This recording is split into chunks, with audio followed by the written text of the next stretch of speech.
সামনে বছরও আবার একই চ্যাম্পিয়ন করবো, ইস্টবেঙ্গল চ্যাম্পিয়ন হবে, কারণ আমরা ছিলাম, আছি, থাকবো, পারলে।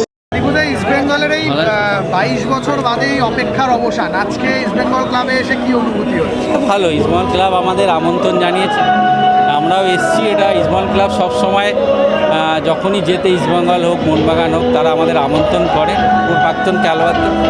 তো এখানে এসে ভালো, ইস্টবেঙ্গল এত এটা ঐতিহাসিক জয়, 22 বছর পরে আবার জেতা, এটা এই জেনারেশন ইস্টবেঙ্গল সমর্থকদের কাছে একটা বড় ব্যাপার। পুরনো কোনো স্মৃতি মনে পড়ে যাচ্ছে আজকে? আমরাও জিতেছি 2000-2001 প্রথম জাতীয় লিগ আমরা ইস্টবেঙ্গলের হয়ে জিতি, এবং সেটা কেরালায় জিতি, তারপর ফিরি এরকম ক্লাবে হয়েছিল একই রকমভাবে। গত কয়েক বছরই ইস্টবেঙ্গলকে আমরা সেভাবে সাফল্য পেতে দেখিনি আইএসএল। এই বছরের এই সাফল্যের পর কি একটু কোথাও উত্তরণ হবে? দেখো, এটা ইস্টবেঙ্গল সমর্থকদের কাছে অনেক বড় ব্যাপার, কেন এটা ইস্টবেঙ্গল সমর্থকদের এই জেনারেশনের সমর্থক।